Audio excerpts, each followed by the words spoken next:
ci avocat wu Farba Ngom yi ñu ngay ñaawlu nag mbir mi dossier bi ñu jël bëgg ko politiser ñu dem teewlu kàddu yi nga xam ne nii yëkkati nañ ko tëddal si Maodo. Farba bi nga xam ne dañ ko yàgg a fexeel ni ko da leen la tëj. bii mooy sa dernière campagne électorale. ay Sénégal gii moom dafa am borom léegi. moom moo xam kuy bokk ren ak kuréel bokk déwén yàlla rek xam de. kii tëkkuwaatee xamul yàlla. ki ñu tëkk mu tiit it xamul yàlla. ndax diggante xàcc ak dóor rek lu nekk xañ na ci. ku ñu xooxatal nga ragal. gëmoo yàlla ki xooxalaatee it gëmul yàlla. yàlla rek moo am borom kun yàlla rek moo mën. moo tax ragal gëmadi yàlla la. kon Farba lañ koy wut ba pare wax ci micro ne yow dañ lay wut yow doo bokkati. yéen député yi xool leen loolu ndax loolu da ngeen ci ànd. da ngeen di voté pour wax jooju ngeen dëggal ko. Farba dem nañ ci toolam di fa seet xaalis di fouiller fu dee di seet. te benn juge ordonné wu ko. ba léegi xamuñ kan la ay gendarme cëppeelu. waaye réew mi dañ koy bàyyi nii rek kenn du wax. tooñ yi metti na di léegi réewu tooñ lañ am léegi. jalgati jaay doole. waxoon naa ko Youssou Ndour woyoon na ko fi. jaay doole baaxul. mais fii la Farba toog. ñu naan géwél bu am xaalis mu ne mais géwél amul droit am xaalis ba géwél yi meroon nañ. mais Farba dañ ko yàgg dañ ko yàgg bañ. dañ ko yàgg utal ay pexe pour fagaagal ko. kon yéen Sénégal yépp la ñuy waxal. xam leen ni Farba moom dañoo jóg pour rey ko. c'est-à-dire pour liquider ko politiquement. gagné naa Matam yëpp. léegi li ñu may def léegi rek tëj la pour Matam. mel ni ñeneen région yi ñu nangu région yëpp. nu ñu nangoo lépp.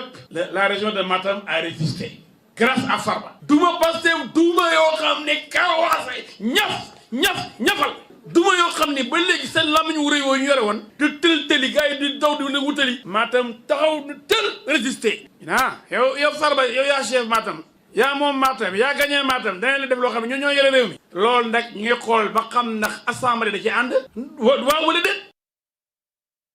mi ngi noonu jërëjëf Modou Assane dégg nga li Maître El Hadji Diouf wax jëm nag ci dossier boobu la ñu jàpp ne dañ ko bëgg a politiser ma ngay artu nag ñi nga xam ne ñoo di député yi nekk ci assemblée nationale nga xam ne suba daañu amal ab plénière jëm nag ci mbir yooyu la ñu fàttali itam Farba tey jile fas yéene na def mobilisation bu mag a mag foofu ci Fouta Tooro ngir rek xeex li nga xamante ni jàpp nañ ni ñoom ci seen biir injustice la.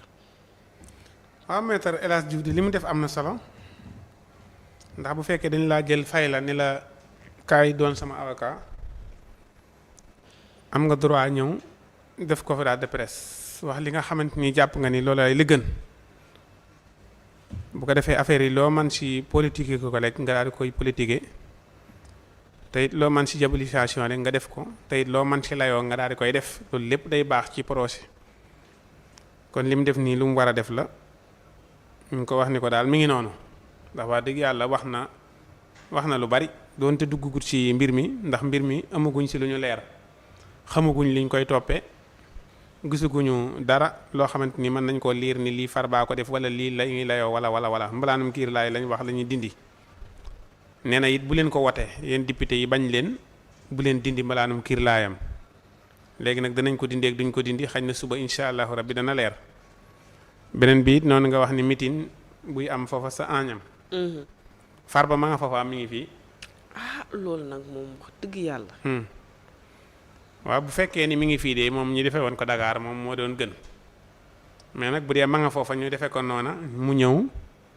nekk ci mbooloo mi ñu taaj ko ñu tagg ko jàjj ko takkal ko junjum yi sargal ko ni ko demal nga ñëwaat fekkaat ñu fii bu ko defee loolu dana doon lu am solo ci yow loolu noonu nga bëgg mu demee waaw nit koo xamante ni ñu ngi ko woo ci ab mbir mu war a wuy ji mais nga ni da ngay dem tàggu ji say mbokk wala da ngay dem say mbokk ànd ak yow gunge la mais il faut nga dem ñoom ñu taaj la duy stade ba mu fees bu ko defee ñu ko ñun ñëpp ñu ngi sa ginnaaw ñu ngi lay demal ak jàmm dikk ak jàmm xam nga jàjj ko bu ko defee yokk ko jom yóbbu ko fit day ñëw jàkkaarlu siisi lu ñu teg mu teggi lu ñu teg mu teggi dana mën a dikkat waaye bu ñu ko bàyyee noonu seetaan ko mu sëngeem bu àggee dina tàyyeel wala yaramam summee ko bu ñu ko laajee xam ma rek lay wax te xam ma jooju mën na ko dugal ci kaso bi. mais ay avocat ñoom mën nañ ko la mais ay laaj.